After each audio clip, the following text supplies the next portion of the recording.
Hello दोस्तों, नमस्कार। आपका स्वागत है आपके अपने चैनल हिंदी हब में।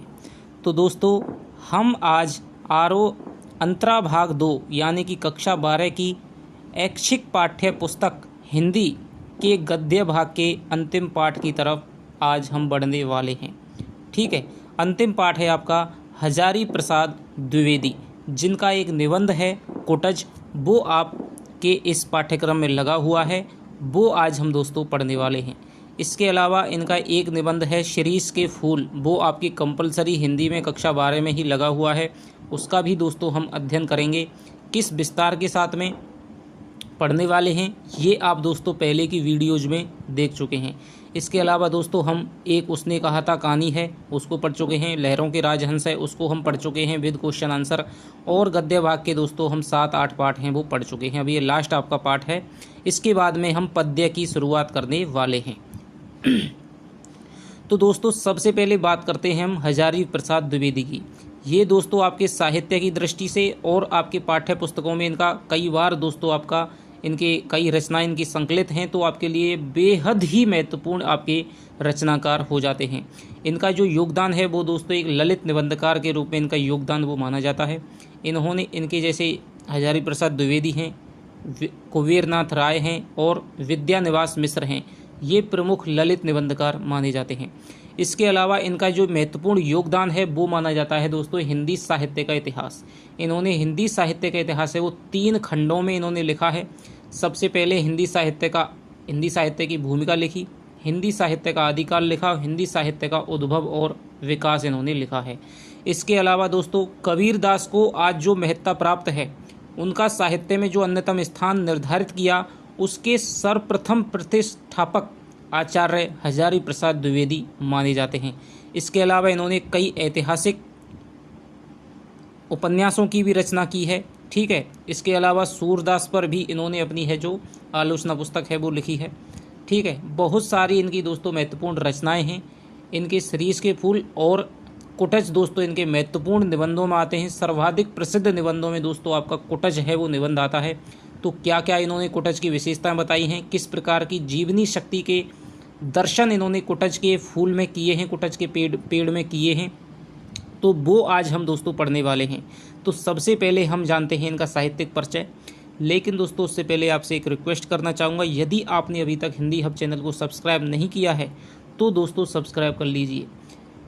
लेकिन सब्सक्राइब करना दोस्तों इस क्लास को लेने के बाद में। यदि आपको क्लास पसंद आती है या आप अन्य क्लास लेते आ रहे हैं तो दोस्तों आपको सब्सक्राइब कर लेना चाहिए यदि आपको पसंद आता है तो।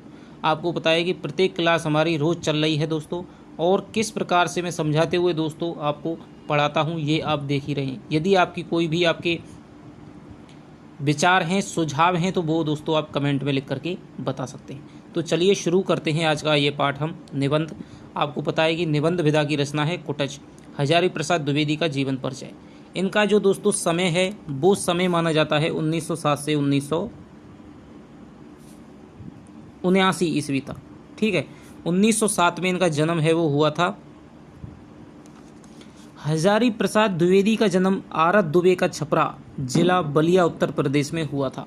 दोस्तों यूपी का जो बलिया जिला है वो महान साहित्यकारों की धरती माना जाता है। बहुत बड़े बड़े आपके वहाँ पर कवि लेखक हुए हैं।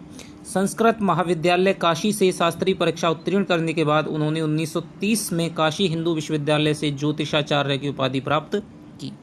इसके बाद वे शांति निकेतन चले गए और गुरुदेव रविंद्रनाथ टैगोर के सानिध्य में रहे थे। ठीक है, जो आपके कक्षा 9 में भी इनका है जो एक निबंध है वो संस्मरणात्मक निबंध है वो लगा हुआ है कि सांवले सपनों की, नहीं सांवले सपनों की याद अलग है दोस्तों, वो जो मैना वाला है वो इनका यहाँ पर लगा हुआ है। 1940 से 50 तक द्विवेदी जी हिंदी भवन शांति निकेतन के निदेशक रहे। वहाँ उन्हें गुरुदेव रविन्द्रनाथ टैगोर और आचार्य क्षितिमोहन सेन का सानिध्य प्राप्त हुआ। सन 1950 में वे वापस वाराणसी आ गए और काशी हिंदू विश्वविद्यालय में हिंदी विभाग के अध्यक्ष बने। 1952-53 में वे काशी नागरिक प्रचारणी सभा के अध्यक्ष थे। 1955 में राजभाषा आयोग के सदस्य राष्ट्रपति के नॉमिनी नियुक्त हुए।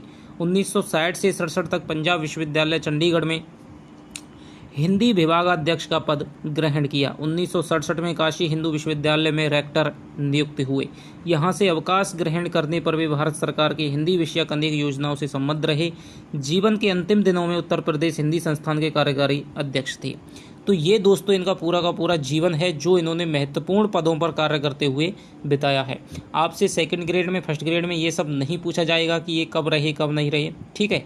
ये आपका दोस्तों विषय नहीं है कि कब ये अध्यक्ष रहे, किस किस के अध्यक्ष रहे, ये इनका नहीं पूछा जाता है। इनका जो पूछा जाता है दोस्तों इनकी रचनाएं, रचनाओं का इनका काल, ठीक है। यूजीसी नेट में दोस्तों इनका काल है वो बहुत ज़्यादा पूछा जाता है। और इसके अलावा इनको एक आध जो इनको साहित्य अकादमी मिला है, ठीक है, तो वो किस रचना पर मिला है ये पूछा जाता है। कौन सा इनका निबंध प्रमुख है, 2-4 पंक्तियां दे करके पूछी जाती हैं किस निबंध से ली गई हैं, तो ये इनका दोस्तों पूछा जाता है। आलोक पर्व पुस्तक पर उन्हें साहित्य अकादमी पुरस्कार दिया गया। अब आपसे पूछा जा सकता है 4 विकल्प दे करके कि जो हजारी प्रसाद द्विवेदी है उनको किस पुस्तक पर या किस रचना पर साहित्य अकादमी पुरस्कार है प्रदान किया गया है। तो आपसे कह दिया जाएगा विचार और वितर्क, हिंदी साहित्य की भूमिका, बाणभट्ट की आनोपकथा और कुटज। तो आप लिखेंगे वहाँ पर आलोक पर्व। तो ये आपको दोस्तों ध्यान रखना है। कई क्या है कि हिंदी साहित्य का इतिहास कराएंगे, हिंदी साहित्य का आदिकाल कराएंगे, कबीर कराएंगे, कुटज कराएंगे। तो ये दोस्तों इनकी कुटज इनकी एक निबंध की एक छोटी सी रचना है केवल, लेकिन जो आलोक पर्व है दोस्तों उसमें इनके विभिन्न हैं निबंध संकलित हैं। लखनऊ विश्वविद्यालय उन्हें डी लिट की उपाधि दी और भारत सरकार ने उन्हें पद्म भूषण अलंकार से विभूषित किया। द्विवेदी जी का अध्ययन क्षेत्र बहुत व्यापक था। संस्कृत, प्राकृत, अपभ्रंश, बांग्ला आदि भाषाओं एवं इतिहास, दर्शन, संस्कृति, धर्म आदि विषयों में उनकी विशेष गति थी। इसी कारण उनकी रचनाओं में भारतीय संस्कृति की गहरी पैठ और विषय वैविध्य के दर्शन होते हैं। वे परंपरा के साथ आधुनिक प्रगतिशील मूल्यों के समन्वय में विश्वास करते थे। दोस्तों शुक्ल और जब हजारी प्रसाद द्विवेदी की बात आती है तो आपने देखा होगा कि शुक्ल हैं वो ऐतिहासिकता को ज़्यादा महत्व देते हैं कि जो हिंदी का विकास है वो ऐतिहासिकता को लेकर के हुआ। रामचरितमानस की रचना है, आदिकाल की जो ग्रंथों की रचना है वो आपकी ऐतिहासिकता के कारण है हुई थी। भक्ति काल की जो शुरुआत है उसमें वो ऐतिहासिकता के दर्शन करते हैं। लेकिन आचार्य हजारी प्रसाद द्विवेदी वहीं पर परंपरा को महत्व देते हैं कि जो भक्ति काल है, भक्ति का उदय तो भाई शुरू से होता आ रहा था। आप वेदों में देख सकते हैं, उपनिषदों में देख सकते हैं, पुराण काल में भक्ति देख सकते हैं। फिर आपके दक्षिण में शुरुआत हुई, फिर दक्षिण से उत्तर में भक्ति आई, उत्तर में आपके रामानंद हुए, ठीक है, रामानंद के शिष्य हुए कबीर आदि, तो वहीं से सूर, तुलसी, मीरा की परंपरा है वो चली। तो इस प्रकार ये परंपरा पर अधिक बल है वो देते हैं। द्विवेदी जी की भाषा सरल और प्रांजल है। व्यक्तित्व, व्यंजकता और आत्मपरकता उनकी शैली की विशेषता है। व्यंग्य शैली के प्रयोग ने उनके निबंधों पर पांडित्य के बोझ को हावी नहीं होने दिया। भाषा शैली की दृष्टि से उन्होंने हिंदी की गद्य शैली को एक नया रूप दिया। अब दोस्तों इनकी कुछ प्रमुख रचनाएं हैं वो आपको याद रखनी है। अशोक के फूल, ठीक है, अशोक के फूल, विचार और वितर्क, कल्पलता, कुटज, आलोक पर्व, ये इनके दोस्तों निबंध संकलन है। कुटज इनका एक निबंध संकलन है जिसमें विभिन्न निबंध हैं वो संकलित हैं, लेकिन उसमें एक कुटज भी इनका एक निबंध है।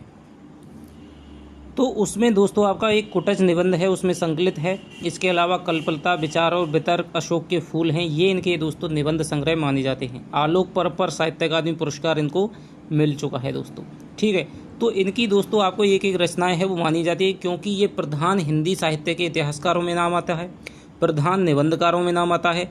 इसके अलावा शुक्ल का जो सबसे विरोधी आदमी रहा है वो आपका रहा है हजारी प्रसाद द्विवेदी।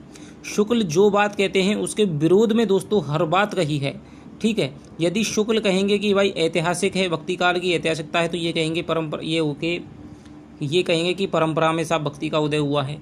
यदि शुक्ल कहते हैं कि तुलसीदास महत्वपूर्ण कवि हैं तो ये कहते हैं कबीरदास भाषा के डिक्टेटर थे, ठीक है। तो हर बात दोस्तों किसी भी बात में शुक्ल के साथ में खड़े हुए दिखाई नहीं देते हैं, ठीक है। हिंदी साहित्य का आरंभ की बात हो, हिंदी का पहला कवि की बात हो, ठीक है, सारा का सारा दोस्तों किसी को विद्यापति को श्रृंगारी अथवा भक्त कवि मानने के विचार हों, कहीं भी दोस्तों विचार आ जाए तो जो दूसरा जो अखाड़ा है उसका जो नेतृत्व करते हैं वो हजारी प्रसाद द्विवेदी करते हैं। पहला अखाड़ा शुक्ल का है, दूसरा अखाड़ा हजारी प्रसाद द्विवेदी का है। अब इनकी जो दोस्तों कुछ उपन्यास हैं, चारू चंद्रलेख, बाणभट्ट की आत्मकथा, पुनर्नवा और अनामदास का पोथा, इनके दोस्तों ये प्रमुख उपन्यास हैं। इसके अलावा सूर साहित्य, कबीर, हिंदी साहित्य की भूमिका, कालिदास, कबीर दोस्तों इनकी महत्वपूर्ण रचना है कबीरदास पर। इसी पुस्तक के माध्यम से कबीर को इन्होंने हिंदी साहित्य में जो आज उनकी महत्ता है उसका अधिकारी बनाया था। हिंदी साहित्य की भूमिका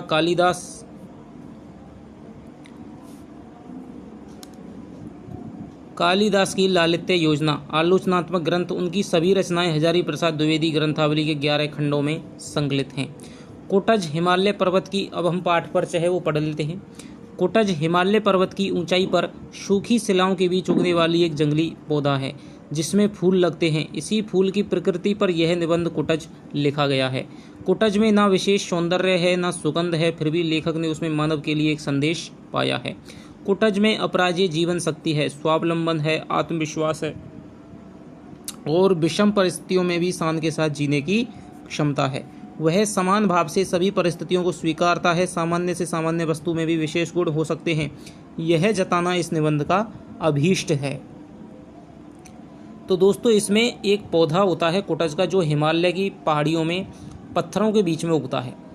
हम तो यदि होते, मान लीजिए, हम तो उसको एक सामान्य पौधा समझ करके छोड़ देते, उसके हम देखना भी नहीं चाहते। ना तो उसमें कोई सौंदर्य है, ना ही उसमें कोई फूल वगैरह आते हैं इतनी, ठीक है, सुंदरता उसमें बिल्कुल नाम मात्र की है। लेकिन जो एक रचनाकार होता है, एक निबंधकार होता है, या कोई लेखक ठीक है, कलाकार होता है दोस्तों, तो वो उसकी दृष्टि है वो सामान्य भावों से कहीं अलग होती है। उसकी दृष्टि विशेष होती है और वो विशेष चीज़ पर जा करके रुक जाती है। सामान्य से जैसी चीज़ों में भी दोस्तों विशेषता खोजना एक कलाकार का धर्म है, कर्तव्य है, और उसकी यही दोस्तों कला है। ठीक है, तो हजारी प्रसाद द्विवेदी ने कोटज जैसे सामान्य वृक्ष में भी दोस्तों किस प्रकार की जीवन शक्ति के, किस प्रकार के गुणों के दर्शन किए हैं, उनको हम दोस्तों उनकी शैली में, उनकी भाषा में, उनके निबंध में पढ़ने वाले हैं कि किस प्रकार है वो मानव जीवन को, मानवता को संदेश देता है, और किस प्रकार सामान्य व्यक्ति भी अपने गुणों के कारण है वो अपराजेय जीवनी शक्ति को धारण करता है। ये बताना ही दोस्तों इस निबंध का है वो मुख्य उद्देश्य है। तो चलिए हम शुरुआत करते हैं निबंध की।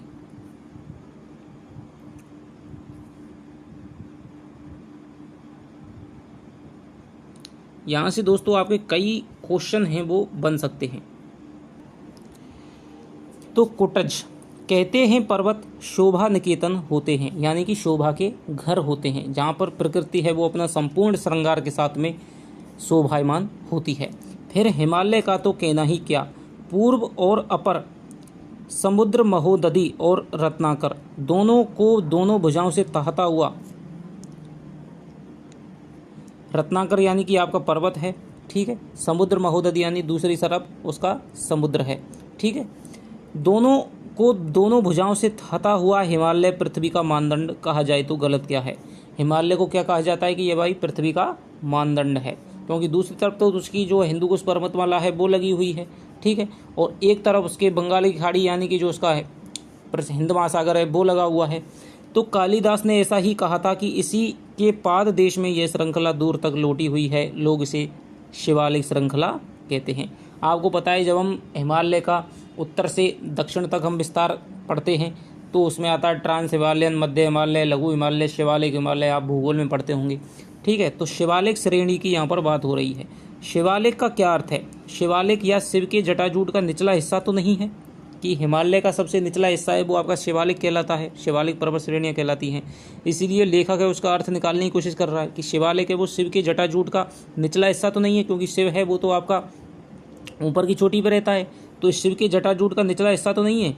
लगता तो ऐसा ही है, शिव की लटियाई जटा ही इतनी सूखी, नीरस और कठोर हो सकती है। यानी शिवालिक की जो श्रेणियाँ हैं वहाँ पर केवल कठोर चट्टानें दिखाई देती हैं, नीरसता है, ठीक है, क्योंकि ऊपर की पहाड़ियों पर तो बर्फ़ है वो जमी हुई है, लेकिन जो शिवालिक है वहाँ पर आपकी जो चट्टानें हैं वो अपने रूप में दिखाई देती हैं।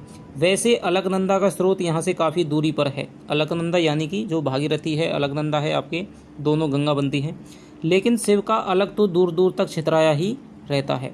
संपूर्ण हिमालय को देखकर ही किसी के मन में समाधिस्थ महादेव की मूर्ति स्पष्ट हुई होगी। उसी समाधिस्थ महादेव के अलग जाल के नीचे हिस्से का प्रतिनिधित्व यह गिरी श्रृंखला कर रही होगी। कहीं कहीं अज्ञात नाम, गोत्र, झाड़, झंखाड़ और बेहया से पेड़ खड़े अवश्य दिख जाते हैं, पर कोई हरियाली नहीं। अब आपसे क्वेश्चन आपसे पूछा जाए कि शिवालिक का अर्थ है वो लेखक ने क्या लगाया कि शिव के जटाजूट का निचला हिस्सा लगाया है, पर और कोई हरियाली नहीं है, यानी कि यहाँ पर कोई थोड़े बहुत पेड़ हैं वो दिख जाते हैं, क्योंकि चट्टानों में पेड़ पौधे उत्पन्न ही कहाँ होते हैं, ठीक है। तो हरियाली यहाँ पर नाम मात्र की है, कुछ एक पेड़ ही यहाँ पर दिख जाते हैं। दूर तक सूख गई है, काली काली चट्टानें और बीच बीच में शुष्कता की अंतर्निरुद्ध सत्ता का इजहार करने वाली रक्ताब रेती। रस कहाँ है ये जो ठिगने से लेकिन शानदार दरख्त गर्मी की भयंकर मार खा खा कर भूख प्यास की निरंतर चोट सह सह कर भी जी रहे हैं, इन्हें मैं क्या कहूँ। सिर्फ जी ही नहीं रहे हैं, हंस भी रहे हैं। बेहया हैं क्या या मस्तमौला हैं। कभी कभी जो लोग ऊपर से बेहया दिखते हैं उनकी जड़ें काफ़ी गहरी बैठी रहती हैं। ये भी पाषाण की छाती फाड़कर न जाने किस अतल गहवर से यानी किस अतल गहराई से अपना भोग्य खींच लेते हैं। लेखक को उन पर विश्वास नहीं होता है कि भाई किस प्रकार इन चट्टानों के बीच में ये इस प्रकार की नीरस और पहाड़ियों में उग करके ये किस प्रकार अपना जीवन व्यतीत कर रहे हैं। जीवन व्यतीत नहीं कर रहे हैं बल्कि अपनी मस्त जिंदगी जी रहे हैं। पता नहीं कहाँ से चट्टानों में से ही ये अपना है वो पानी खींच लेते हैं या अपना जो इन्हें खाने को चाहिए, जो इनके पोषण के लिए चाहिए, वो अपना भोग्य पदार्थ है वो खींच लेते हैं। शिवालिक की सूखी नीरस पहाड़ियों पर मुस्कुराते हुए वृक्ष द्वंद्वातीत हैं यानी द्वंद्व से परे हैं। अलमस्त हैं। मैं किसी का नाम नहीं जानता, कुल नहीं जानता, शील नहीं जानता, पर लगता है जैसे ये मुझे आदिकाल से जानते हैं। इन्हीं में से छोटा सा बहुत ही ठिगना सा पेड़ है, पत्ते चौड़े भी हैं, बड़े भी हैं। आपसे पूछा जा सकता है कि कुटज की निम्न में से कौन सी विशेषता लेखक ने नहीं बताई है। तो छोटा पेड़ है, लंबाई उसकी कैसी है, ठिगना सा पौधा है, पत्ते उसके कैसे हैं, चौड़े हैं। फूलों से तो ऐसा लदा है कि कुछ पूछिए मत। अजीब सी अदा है, मुस्कुराता सा जान पड़ता है। लगता है पूछ रहा है कि क्या तुम मुझे अभी भी नहीं पहचानते। पहचानता तो हूँ, अवश्य पहचानता हूँ। लगता है बहुत बार देख चुका हूँ। पहचानता हूँ उजाड़ के साथ ही तुम्हें अच्छी तरह पहचानता हूँ। नाम भूल रहा हूँ, प्राय भूल जाता हूँ। रूप देखकर प्राय पहचान जाता हूँ, नाम नहीं याद रहता है। यानी मैं तुम्हें देखकर तो पहचान जाता हूँ कि भाई तुमको टच के वो, लेकिन मुझे नाम है वो तुम्हारा याद नहीं आता है। अब लेखक उसके विभिन्न नाम गिनाएगा। तो ये नाम दोस्तों आपके पेपर की दृष्टि से बहुत ही महत्वपूर्ण है कि निम्न में से कौन सा नाम है वो लेखक ने कुटज का नहीं गिनाया है। पर नाम ऐसा है कि जब तक रूप के पहले ही हाजिर ना हो जाए तब तक रूप की पहचान अधूरी रह जाती है। भाई आप किसी को भी देखते हैं तो सबसे पहले आपके मन में नाम आता है, ठीक है, कि नाम ऐसा है कि जब तक रूप के पहले ही हाजिर ना हो जाए तब तक रूप की पहचान अधूरी रह जाती है। यदि आप किसी को देखकर ही पहचान रहे हैं तो फिर उसकी रूप की पहचान है वो अधूरी है। जब तक आप उसका नाम नहीं जानते हैं तब तक उसकी पहचान दोस्तों पूरी नहीं होती। आपको आंखों से भी जानना होगा और उसका नाम है वो भी जानना होगा, तभी उसकी है पहचान पूरी हो पाती है। भारतीय पंडितों का सैकड़ों बार का कचारा निचोड़ा प्रश्न सामने आ गया, रूप मुख्य है या नाम। ये दोस्तों आपका पीछे क्वेश्चन भी आएगा कि रूप मुख्य है, नाम किसकी भूमिका ज़्यादा है। तो दोस्तों आपके दोनों की ही भूमिका ज़्यादा है। यदि आप किसी को नाम ही नाम से जानते हैं, ठीक है, तो भी दोस्तों आप उसकी पूरी जानकारी नहीं प्राप्त कर पाते हैं। लेकिन किसी को आप केवल पहचानते हैं तो भी आप जब वो अनुपस्थिति होती है तब उसका दिक्कत सामने आ जाती है। तो दोस्तों जो कर्म है आदमी के वो आपको महान बनाते हैं। रूप और नाम है वो दोनों ही दोस्तों आपके ज़रूरी हैं।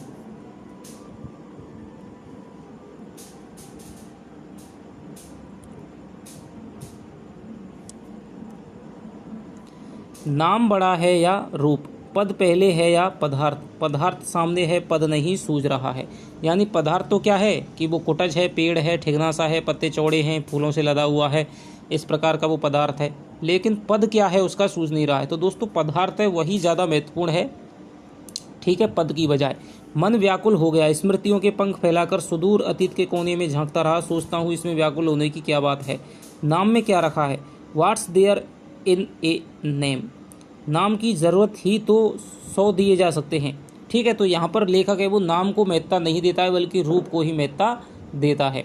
सुष्मिता, गिरिकांता, बन प्रभा, शुभ्र किरीटनी, मध्योदता, विजिता तपा, अलंग, अलका बतंसा, बहुत से नाम हैं। अब आपसे ये पूछा जा सकता है दोस्तों, आपको सारे के सारे नामों को अपने माइंड में थोड़ा सा सेट करना होगा कि सुष्मिता, गिरिकांता, बन प्रभा, शुभ्र किरीटनी, मधुद्धता, विजिता तपा, अलका बतंसा, बहुत से नाम हैं। या फिर पौरुष व्यंजक नाम भी दिए जा सकते हैं।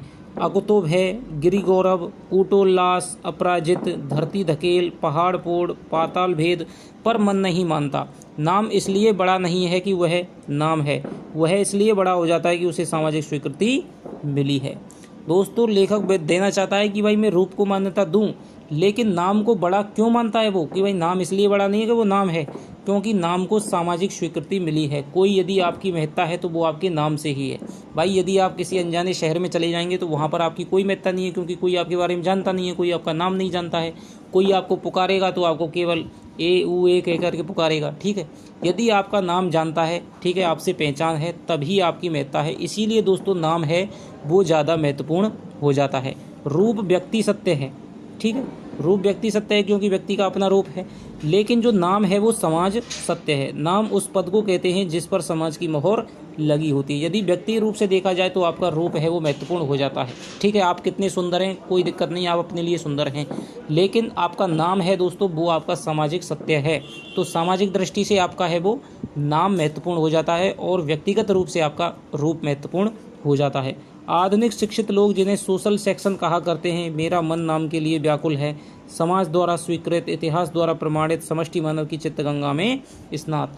मतलब मैं नाम तो अनेकों दे सकता हूँ, लेकिन जो समाज द्वारा स्वीकृत है उसी नाम की महत्ता है। तो मेरा मन उसी नाम को लेकर आए। वो कौन सा नाम है जो समाज ने इस वृक्ष को, इस रूप को दे रखा है कि इसको क्या कहते हैं, जो जिसे समाज कहता है। यूँ तो नाम मैं हजारों दे सकता हूँ अपने मन से तो, पर उनकी कोई महत्ता नहीं है।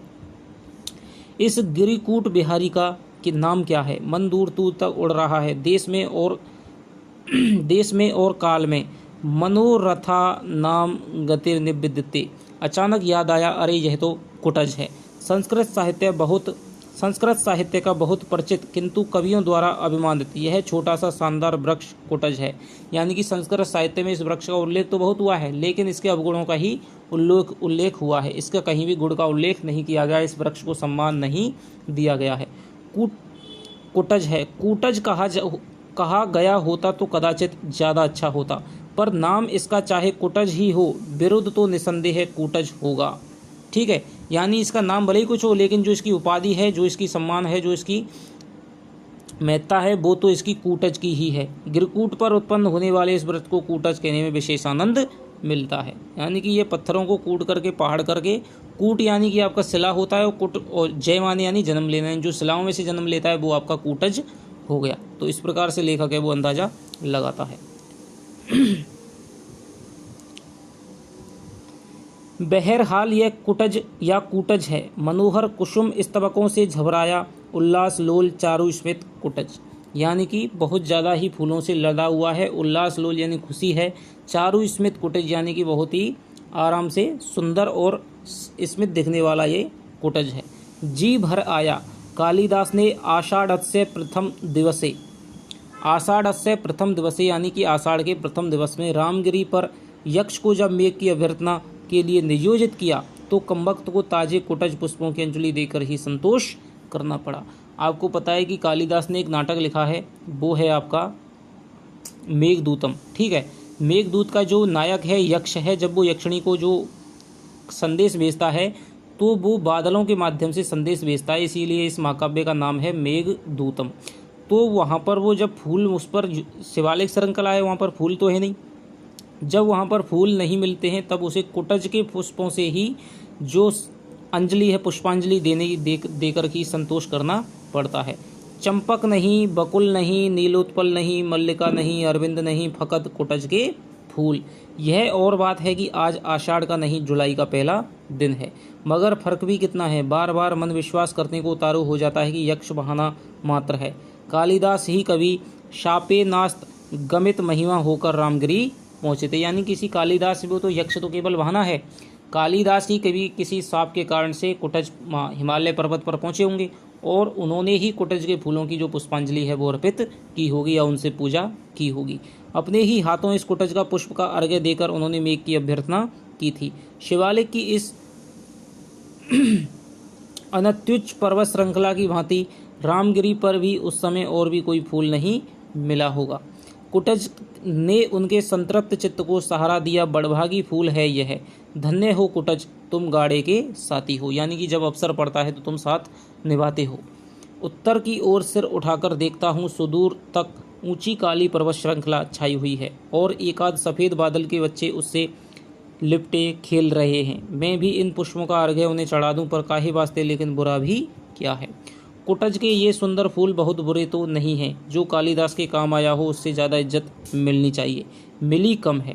भाई जिन फूलों का कालिदास ने स्वयं अर्घ्य दिया हो तो उस फूल को ज़्यादा इज्जत मिलनी चाहिए, लेकिन आपके चमेली है, चंपा है, ठीक है, गुलाब है, कमल है, इन फूलों की बजाय उसे कम इज्जत है वो मिली है। पर इज्जत तो नसीब की बात है। रहीम को मैं बड़े आदर के साथ स्मरण करता हूँ। दरिया दिल आदमी थे, पाया सोल उठाया। लेकिन दुनिया है कि मतलब से मतलब रस चूस लेती है, छिलका और गुठली फेंक देती है। सुना है रस चूस लेने के बाद रहीम को भी फेंक दिया गया था। एक बार बादशाह ने आदर के साथ बुलाया, दूसरे ने फेंक दिया। हुआ ही करता है। इससे रहीम का मोल घट नहीं जाता। उनकी फक्कड़ाना मस्ती कहाँ गई? कहीं गई नहीं। अच्छे भले कद्रदान थे, लेकिन बड़े लोगों पर भी कभी कभी ऐसी वितृष्णा सवार होती है कि गलती कर बैठते हैं। मन खराब रहा होगा, लोगों की बेरुखी और बेकद्रदानी से मुरझा गए होंगे। ऐसी ही मन स्थिति में उन्होंने बेचारे कुटज को भी एक चपत लगा दी। झुझलाए थे, कह दिया, बेरहीम अब बिरच कहें, जिनकी छाह गंभीर, बागन बिच बिच देखियत सेहुड़ कुटच करीर। तो लेखक यहाँ पर कहता चाहता है कि भाई जो बहुत ऐसे आदमियों के साथ में बहुत ऐसा होता है कि हम उसकी महत्ता को नहीं समझ पाते हैं। अब रहीम दास जी थे, अच्छे भले कवि थे, बढ़िया इंसान थे, कद्रदान थे, कलाकारों की कद्र करते थे। आपको पता है कि तुलसीदास के भी परम मित्र थे, ठीक है। लेकिन बादशाह था कि उनकी कद्र नहीं हो। आपको पता है कि जो नूरजहां थी उसने गंग को हाथी से कुचलवा दिया था, ठीक है। रहीम को भी उनका कोप भाजन का शिकार है वो बनना पड़ा था।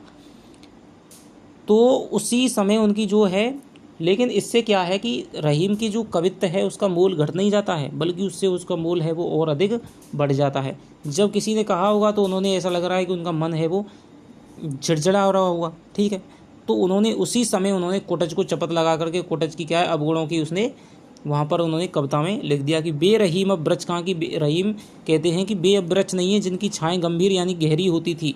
बागन बिच बिच देखिए, अब तो बागों में आप कहीं भी देख लीजिए सेहुड़ के वृक्ष, कुटज के वृक्ष और करील के वृक्ष ही दिखाई देते हैं, जिनका कोई मोल नहीं है। गोया कुटज अदना सा वृक्ष हो, छाँ की ही क्या बड़ी बात है, फूल क्या कुछ भी नहीं। छाया के लिए ना सही, फूल के लिए तो कुछ सम्मान होना चाहिए। मगर कभी कभी कवियों का भी मूड खराब हो जाया करता है, वे भी गलत बयानी के शिकार हो जाया करते हैं। फिर बागों से गिरकूट बिहारी कुटज का क्या तुक है, ठीक है। यहाँ पर कहते हैं कि भाई कुटज है वो तो आपका हिमालय पे खिलता है, पहाड़ी क्षेत्रों में खिलता है, बागों में कब खिलता है कुटज। लेकिन यहाँ पर सेहुड़ कुटज कचीर कई बार क्या है कभी भी गलत बयान कर देते हैं। तो यहीं पर ये बात कहना चाहते हैं।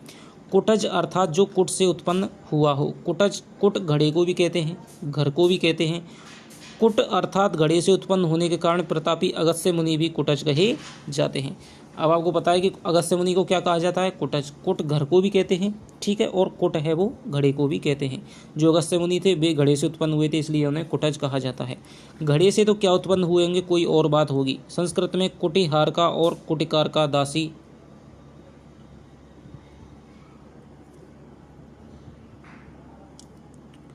कुटहार का या कुटकार का दासी को कहते हैं। क्यों कहते हैं? कुटिया या कुटीर शब्द भी कदाचित इसी शब्द से संबद्ध है।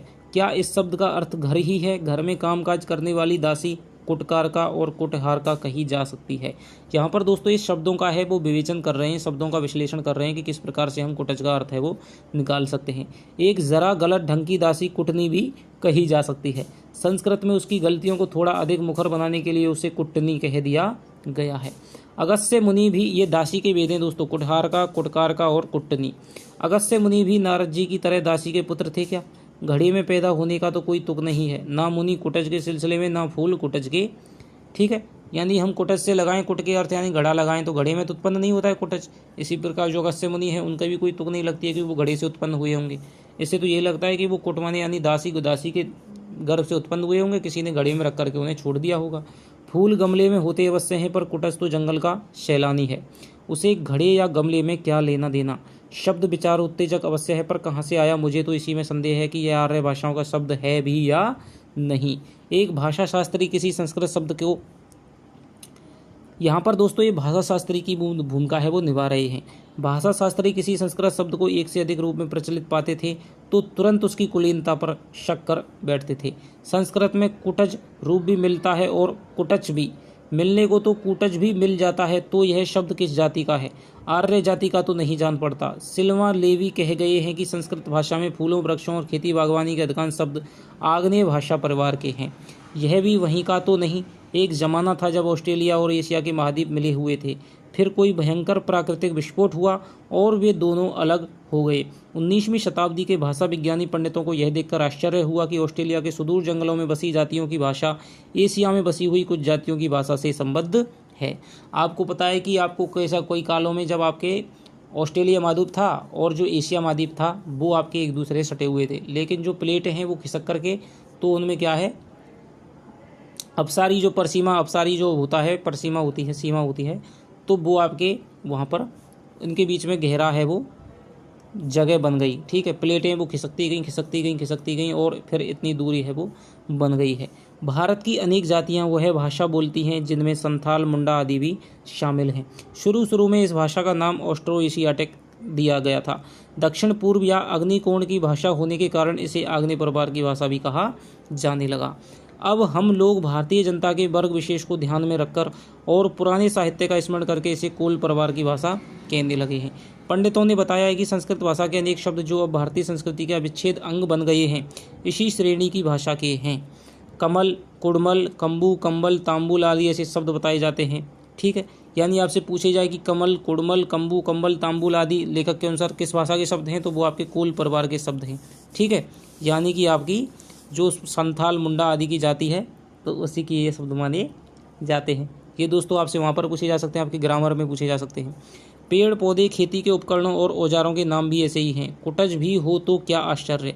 संस्कृत भाषा ने शब्दों के संग्रह में कभी छूत नहीं मानी, यानी संस्कृत हमारी ऐसी भाषा है जो सबको स्वीकार कर लेती है, कोई भी छुआछूत नहीं करती है, भाई फलानी भाषा परिवार का है, ये फलानी देश का है। ठीक है, ना जाने किस किस नस्ल के कितने शब्द उसमें आकर अपने बन गए हैं।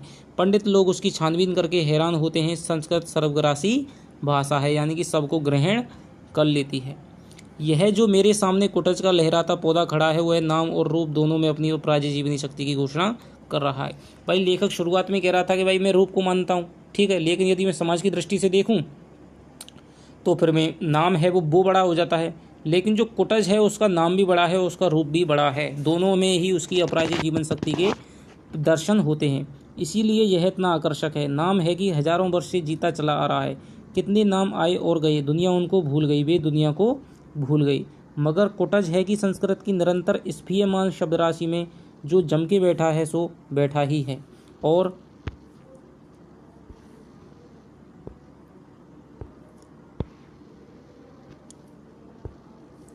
रूप की तो बात ही क्या है, बलिहारी है इस मादक शोभा की। चारों ओर कुपित यमराज के दारुण निश्वास के समान धधकती लू में भी यह हरा है और भरा भी है।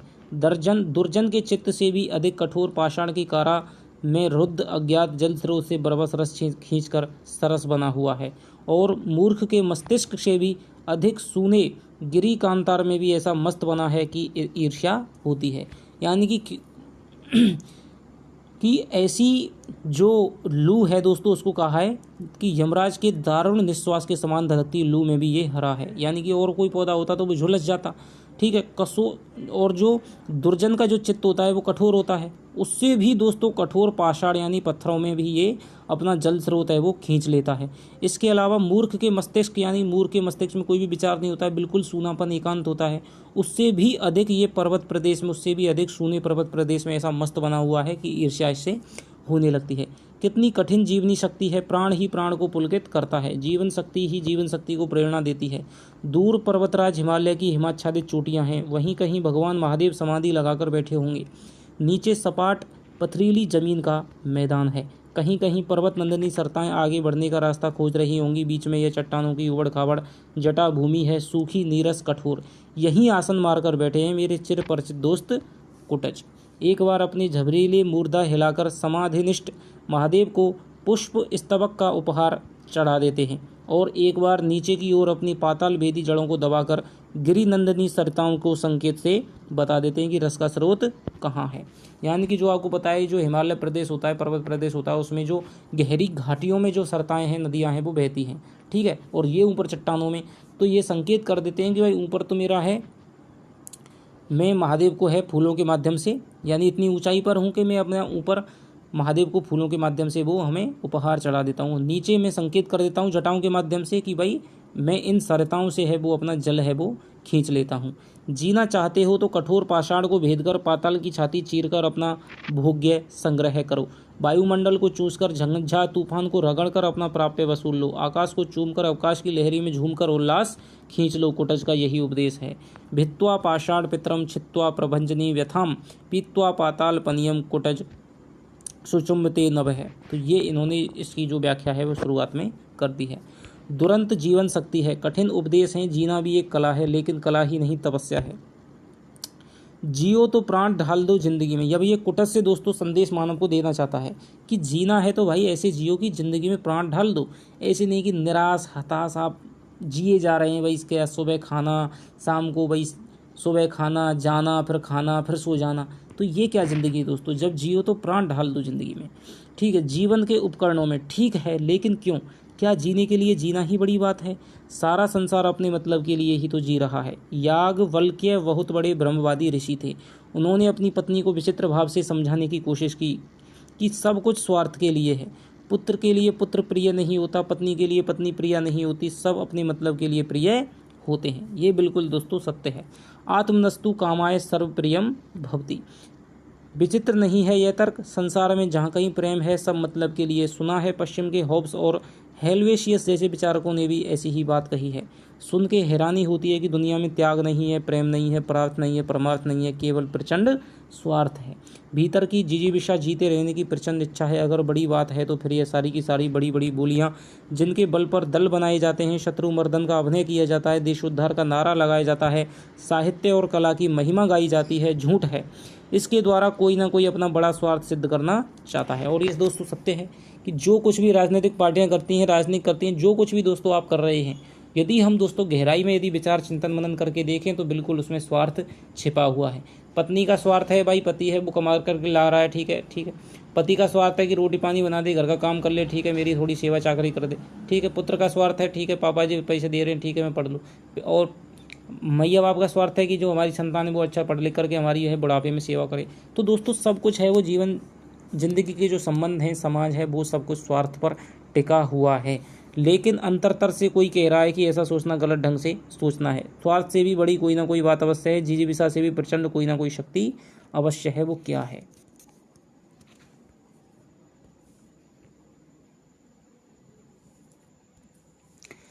याज्ञवल्क्य ने जो बात धक्का मार ढंग से कही थी वह अंतिम नहीं थी। वे आत्मने का अर्थ कुछ और बड़ा करना चाहते थे। व्यक्ति की आत्मा केवल व्यक्ति तक ही सीमित नहीं है, वह व्यापक है, अपने में सब और अपने में आप। इस प्रकार की एक समष्टि बुद्धि जब तक नहीं आती है तब तक पूर्ण सुख का आनंद भी नहीं मिलता है। तो दोस्तों याज्ञवल्क्य का जो शब्द था कि आत्मनस्तु, ठीक है, तो वो कहते हैं, द्विवेदी जी कहते हैं कि वो याज्ञवल्क्य हैं, वो इस शब्द का अर्थ है वो कुछ और करना चाहते हैं। लेकिन जो परार्थी विद्वान थे, ठीक है, पीछे थे कालांतर के जो विद्वान हुए, उन्होंने आत्मनस्तु का केवल स्वार्थ से ही उन्होंने शब्द का अर्थ है वो लगा लिया, ठीक है। लेकिन जब व्यक्ति है जो सबको अपने आप में समझता है तो वो फिर स्वार्थ की बात उसमें नहीं रह जाती है, वो एक तरह से फिर परमार्थ की बात है वो करने लगता है। अपने आप को दलित द्राक्षा की भांति निचोड़कर, द्राक्षा यानी कि दाख, निचोड़कर जब तक सर्व के लिए निछावर नहीं कर दिया जाता तब तक स्वार्थ खंड सत्य है और वह मोह को बढ़ावा देता है, तृष्णा को उत्पन्न करता है, मनुष्य की दयनीय कृपण बना देता है। कार्पण्य दोष से जिसका स्वभाव उपहत हो गया है कार्पण्य दोष यानी कंजूसता, जिससे जिसका स्वभाव उपहत हो गया है उसकी दृष्टि मिलान हो जाती है, वह स्पष्ट नहीं देख पाता, वह स्वार्थ भी नहीं समझ पाता, परमार्थ तो दूर की बात है। यहाँ पर दोस्तों लेखक कहना चाहता है कि परमार्थ और एक तरफ है आपका स्वार्थ। तो जो आदमी बिल्कुल एक होता है दोस्तों संकीर्णता, ठीक है, एक होता है आपका स्वार्थ। तो संकीर्णता और स्वार्थ में क्या अंतर है? एक तो होता है कि भाई मैं मेरी रोटी खाऊं, ठीक है, मैं दूसरे की भूख को देख करके मैं अपनी रोटी है उसके लिए दे दूं, ये है दोस्तों परमार्थ, ठीक है। यदि मैं मेरी रोटी है तो मैं ही खाऊं दोस्तों, ये है आपका स्वार्थ। यदि मैं अपनी रोटी खा रहा हूं लेकिन दूसरे की मुख की रोटी छीन लूं, ठीक है, तो ये है दोस्तों आपकी संकीर्णता, घोर स्वार्थ। तो ऐसा नहीं होना चाहिए बिल्कुल। स्वार्थ यदि आदमी स्वयं का स्वार्थी बन जाए, यदि अपनी ही चिंता करने लगे, ठीक है, दूसरे की कोई भी भला बुरा ना सोचे, केवल अपने बारे में ही सोचे दोस्तों, तो भी चलो उसका मन ठीक है, वो स्वार्थी है और वो परमार्थ की उसमें संभावना है। लेकिन जो आदमी अपने स्वार्थ तो सोचता ही है लेकिन दूसरों का भी दोस्तों गलत करने की, स्वार्थों में चक्कर में गलत करने की सोचता है, तो वो फिर परमार्थ तो उसके लिए दूर की बात है। जो अपना स्वार्थ ही, अपना ही अर्थ नहीं समझ पाया, तो वो दोस्तों दूसरे का अर्थ है वो कभी नहीं समझ पाएगा। कुटज का केवल जी रहा है, वह दूसरों के द्वार पर भीख मांगने नहीं जाता। कोई निकट आ गया तो भय के मारे अधमरा नहीं हो जाता। नीति और धर्म का उपदेश नहीं देता फिरता, अपनी उन्नति के लिए अफसरों की जूता नहीं चाटता फिरता, दूसरों को अपमानित करने के लिए ग्रहों की खुशामद नहीं करता। आत्मोन्नति हेतु नीलम नहीं धारण करता, अंगूठियों की लड़ी नहीं पहनता, दांत नहीं निपोड़ता, बगले नहीं झांकता, जीता है शान से जीता है। काहे वास्ते किस उद्देश्य से कोई नहीं जानता, मगर कुछ बड़ी बात है, स्वार्थ के दायरे से बाहर की बात है। भीष्म पितामह की भांति अवधूत की भाषा में कह रहा है, चाहे सुख हो या दुख हो, प्रिय हो या प्रिय, जो मिल जाए उसे शांत के साथ में हृदय से बिल्कुल अपराजित होकर सोल्लास ग्रहण करो, हार मत मानो। सुखम वा यदि वा दुखम वा प्रियम वा यदि वाम प्रियम प्राप्तम प्राप्तुम उपासित हृदय न प्रयजते। ठीक है, शांति पर्व का दोस्तों ये श्लोक है गीता में। तो दोस्तों इसमें कहना चाह रहा है कि इसने बहुत सारी विशेषताओं का उल्लेख किया है कि जो कुटज का वृक्ष होता है वो शान से जीता है, किसी की खुशामद नहीं करता है, किसी की चापलूसी नहीं करता है, बगले नहीं झांकता है, ठीक है, और कहीं पर भी वो दांत नहीं निपोड़ता है, नीलम आदि धारण नहीं करता है, यानी कोई भी अंधविश्वास नहीं करता है। उसके आत्मविश्वास का दोस्तों यहाँ पर परिचय इसने दिया है। सुख की स्थिति हो या दुख की स्थिति हो दोस्तों, वो एकदम आत्मनिष्ठ होकर के, ठीक है, आत्मनिष्ठ होकर के अपनी जीवन शक्ति को दिखाता है और जीता है। ठीक है, सुख हो तो सुख में खुशी नहीं होता है, दुख हो तो दुख में दुखी नहीं होता है, बल्कि समान भाव से स्थित प्रज्ञ होकर के वो अपना जीवन जीता हुआ दिखाई देता है। जैसे कि आपको कहा एक श्लोक है कि उदेति शवता रक्तो रक्तशास्त्रमय संपत्तौ विपत्तौ च महताम एक रूपता, यानी कि जो सूरज होता है वो उदय होते हुए भी दोस्तों लाल रंग का होता है और जो अस्त होता है तब भी दोस्तों लाल रंग का होता है। इसी प्रकार जो महान आदमी होते हैं तो वो संपत्ति में भी और विपत्ति में भी दोस्तों एक जैसे दिखाई देते हैं। हृदयोन पराजित, कितना विशाल वह हृदय होगा जो सुख से दुख से प्रिय से अप्रिय से विचलित ना होता होगा। कुटज को देखकर रोमांच हो आता है, कहाँ से मिली है यह अकुतो भय वृत्ति अपराजित स्वभाव अविचल जीवन दृष्टि, यानी किसी से भय नहीं, किसी से पराजित नहीं और किसी की भी जीवन दृष्टि उसकी किसी भी दृष्टि में उससे विचलित होना नहीं। जो समझता है कि वह दूसरों का उपकार कर रहा है वह अबोध है, जो समझता है कि दूसरे उसका उपकार कर रहे हैं वह भी बुद्धिहीन है। कौन किसका उपकार कर रहा है और कौन किसका उपकार कर रहा है? मनुष्य जी रहा है, केवल जी रहा है, अपनी इच्छा से नहीं, इतिहास विधाता की योजना के अनुसार। किसी को उससे सुख मिल जाए बहुत अच्छी बात है, नहीं मिल सका कोई बात नहीं, परंतु उसे अभिमान नहीं होना चाहिए। सुख पहुंचाने का अभिमान यदि गलत है तो दुख पहुंचाने का अभिमान तो नितरा गलत है। यानी कि हम सोचते हैं कि भाई कोई हमारा बेईमानी कर रहा है कोई हमारे साथ, तो ये भी बात गलत है। कोई कहते हैं कोई हमारे साथ में अच्छा ही कर रहा है, तो ये भी बात गलत है। तो हमें दोस्तों जीवन की कोई भी परिस्थिति हो, उसमें प्रिय हो अप्रिय हो, सुख हो दुख हो, ठीक है, अच्छी बात हो बुरी बात हो, ठीक है, अच्छा समय हो बुरा समय हो, तो सब में दोस्तों हमें समान भाव से बिना विचलित होते हुए स्थित प्रज्ञ होते हुए दोस्तों जीवन जीना चाहिए। ठीक है, यही है हमें कुटज से संदेश मिलता है। दुख और सुख तो मन के विकल्प हैं, सुखी वह है जिसका मन वश में है। ये दोस्तों आपका बहुत ही ज़्यादा, यदि आपसे गद्यांश आता है, यदि कुटज पास से यदि कहें कि गद्यांश कौन सा है, तो दोस्तों ये सबसे महत्वपूर्ण इसका गद्यांश है। दुख और सुख तो मन के विकल्प हैं, सुखी वह है जिसका मन वश में है, दुखी वह है जिसका मन परवश है। दोस्तों हम जो इच्छाएं करते हैं, बुद्ध ने कहा कि इच्छा है वो सबसे ज़्यादा दुख की तृष्णा है, वो दुख की मूल है। तो उन्होंने क्यों कहा? क्योंकि जो हम इच्छाएं करते हैं तो हमारा जो मन है दोस्तों उसके वश में हो जाता है। यदि आपने कही कि मुझे गाड़ी लेनी है, यदि आपने कही कि मुझे ठीक है मोटरसाइकिल लेनी है, बाइक लेनी है, तो यदि आपने सोचा ठीक है कोई दिक्कत नहीं है, यदि आपकी वो इच्छा बन गई दोस्तों, आपकी तृष्णा बन गई, तो आप उसके फिर गुलाम हो जाते हैं। फिर आपको कुछ नहीं दिखता है, फिर आपको भाई बाइक दिखेगी, गाड़ी दिखेगी, ठीक है। तो जब आदमी दूसरे के वश में हो जाता है तो फिर वो दुखी रहने लगता है, जब तक उस चीज़ की प्राप्ति नहीं कर लेता है, ठीक है। उसे फिर उस चीज़ से पाने या ना पाने से मतलब नहीं है, वो तो केवल पाले अपने घर में सजा ले, फिर कोई उसे दिक्कत नहीं है। परवश होने का अर्थ है खुशामद करना, दांत निपोड़ना, चाटू करता। जी हाँ हुजूरी, जिसका मन अपने वश में नहीं है,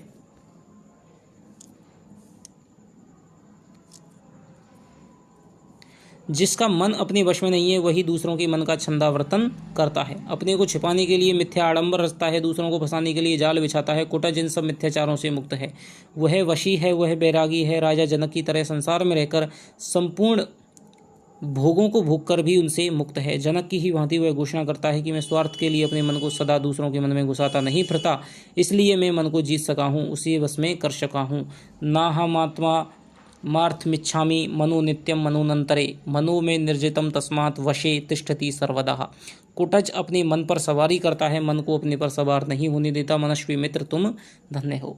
तो दोस्तों लेखक इसके माध्यम से यही कहना चाहता है कि तुम यदि जीवन में कुछ भी पाना चाहते हो तो अपने स्वार्थ के लिए किसी की भी खुशामद मत करो, अपनी ज़िंदगी है वो स्वाभिमान से जियो, ठीक है।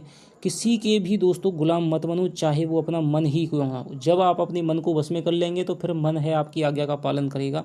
यदि आप मन के बस में हो गए तो फिर आप ज़िंदगी भर है वो दुखी रहने वाले हैं, चाहे आप कितने भी धनी क्यों ना हो जाएं, ठीक है। लेकिन आजकल संसार में यही हो रहा है, कोई धन का गुलाम है, कोई स्त्री का गुलाम है, कोई सामान्य वस्तुओं के दोस्तों हम छोटी छोटी आदतों के हम गुलाम हो जाते हैं, ठीक है। तो यही बात है। लेकिन जो दोस्तों कोटज के अंदर लेखक दर्शन करता है कि कोटज है वो अपने मन पर सवारी करता है, अपने मन को अपने पर सवार नहीं होने देना चाहता है। यदि आप कोटज की तरह अपने मन को अपने वश में कर लेते हैं तो फिर दोस्तों आप जनक की भांति है वो संसार में रहते हुए भी उससे अलग होकर के जीवन जिए जाते हैं। जनक थे दोस्तों, वो राजा थे, संसार में सारा कुछ सीता के जो पिता है उन्होंने ब्याह भी किया था, लेकिन फिर भी राजा थे, सब कुछ भोग विलासों में भी रहते थे, लेकिन फिर भी वो विदेह कहलाते हैं। यानी कि वो इस प्रकार से संसार में रहते हुए भी संसार से मुक्त होकर के जीवन वो जी करके गए थे, ठीक है। तो ये है दोस्तों सुख दुख में आपका संभाव तरीके से जीवन जीना। कुटज को गाड़े का साथी क्यों कहा गया है? क्योंकि जो कालिदास है उसने अभ्यर्थना की थी, ठीक है। हर समय काम आ जाता है, जहाँ पर कोई भी फूल नहीं दिखाई देता है वहाँ पर कुटज के फूलों की उन्होंने अभ्यर्थना की थी। नाम क्यों बड़ा है? लेखक के अपने विचारों से, क्योंकि नाम है वो समाज सत्य है, जबकि रूप है वो व्यक्ति सत्य है। कुट, कूटज और कुटनी शब्दों का विश्लेषण को तो आपस में संबंध स्थापित कीजिए। कुट माने होता है घर या घड़ा कहते हैं, इसलिए अगस्त्य मुनि को घड़े में पैदा हुआ माना जाता है, ठीक है। कुटज है, कुटज यानी कि कूट माने हो जाता पर्वत, पर्वत से उत्पन्न हुआ या चट्टान से उत्पन्न हुआ, या फिर आप कहते हैं घड़े में उत्पन्न हुआ, ठीक है। कुटनी है, कुटनी यानी कि दासी है, ठीक है। संस्कृत साहित्य में जो कि दासी है जो थोड़ी सी बिगड़ैल होती है उसे कुटनी भी कह दिया गया है। कुटज किस प्रकार अपनी अपराजित जीवन शक्ति की घोषणा करता है? पाताल से अपना रस खींच लेता है, ठीक है। अंबर से अपना सारा का सारा जो जीवनी शक्ति है वो खींच लेता है, सब कुछ आपको पता है। कुटज हम सभी को क्या उपदेश देता है? किसी के गुलाम मत रहो, अपने मन पर सवारी करो, अपने मन को बस में करो, किसी की चापलूसी मत करो, बगले मत झाँको, ठीक है। खुशामद नहीं करो, अपने स्वाभिमान के साथ में जियो। कुटज के जीवन से हमें क्या सीख मिलती है? यही सीख मिलती है। कुटज क्या केवल जी रहा है, ठीक है, कोई दिक्कत नहीं दोस्तों। अब आपका थोड़ा से हम शब्दार्थ और देख लेते हैं क्या शब्दार्थ है। कुटज की तर्ज पर किसी जंगली फूल का कविता लिखने का कोई मतलब नहीं है। कुटज को क्यों चुना? कुटज के बारे में जीना भी एक कला है, राष्ट्रीय शक्ति, ठीक है।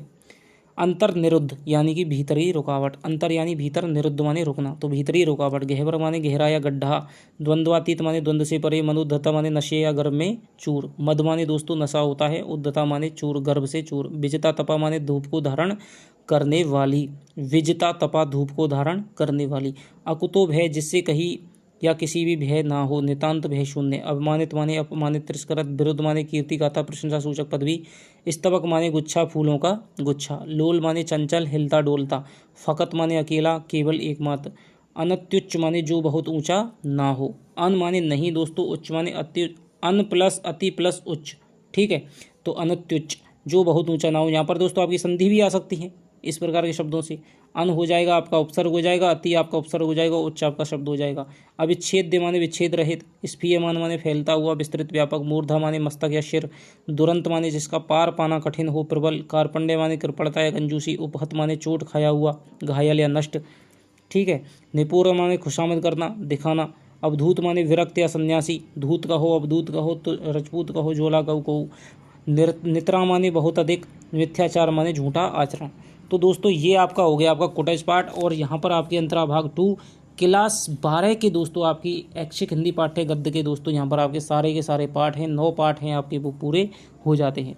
तो आपको कैसी लगी गद्य पाठ की पढ़ाई? यदि आप क्वेश्चन आंसर दोस्तों चाहते हैं तो आप कमेंट में लिख करके मुझे एक बार बताएं कि हम इनके क्वेश्चन आंसर हैं, ठीक है। कहाँ से क्वेश्चन हैं वो वैसे तो मैंने आपको बता दिए हैं, लेकिन फिर भी यदि आप क्लास के माध्यम से यदि क्वेश्चन आंसर चाहते हैं PDF के माध्यम से, वो आप मुझको कमेंट में दोस्तों लिख करके बताएंगे, तभी मैं आपको दोस्तों क्वेश्चन आंसर है वो कराऊंगा। नहीं तो दोस्तों यदि आप स्वयं ही दोस्तों मैंने बता दिए हैं और क्वेश्चन जहाँ से बनना है, ठीक है, ऐसी कोई दिक्कत नहीं है। और आप स्वयं भी दोस्तों आप समझदार हैं, जितनी तरह से हमने पढ़ा है गर्व से, ठीक है, विस्तार से विवेचन करते हुए, समझते हुए, तो आप क्वेश्चन है दोस्तों वो तो आप कर ही लेंगे। लेकिन फिर भी यदि आप क्वेश्चन आंसर चाहते हैं PDF के माध्यम से दोस्तों कि आप हमें ज़्यादा टाइम नहीं लगे, तो फिर वो आप मुझे कमेंट के माध्यम से बताएंगे, तो मैं आपको क्वेश्चन आंसर है वो आपको ग्रुप से मैं आपको जोड़ दूंगा, ठीक है। तो आपको कैसी लगी वीडियो? यदि आपको दोस्तों वीडियो पसंद आई हो तो दोस्तों चैनल को सब्सक्राइब करें, हिंदी हब को दोस्तों थोड़ा सा सपोर्ट करें। तो चलिए आपसे मिलता हूं मैं नेक्स्ट वीडियो में, जहां पर हम पढ़ने वाले हैं दोस्तों पद्य भाग। ठीक है, पद्य भाग में हमारी जो पहली कविता है वो है आपकी जयशंकर प्रसाद। ठीक है, तो उनकी जो कार्नेलिया का गीत है वो आहा बेदना मिली विदाई वाला गीत है, तो वो हम दोस्तों पढ़ेंगे। उसमें क्या क्या रस है, क्या छंद अलंकार है, क्या मूल भाव है, सब शक्ति, सारा का सारा दोस्तों हम पढ़ने वाले हैं। तो केवल आप थोड़ा सा इंतजार कीजिए, और अगली वीडियो को जब तक दोस्तों यदि वीडियो पसंद आ रही हो तो लाइक कर दें। तो चलिए आपसे मिलता हूँ नेक्स्ट वीडियो में, तब तक के लिए दोस्तों बाय बाय, जय हिंद, जय भारत।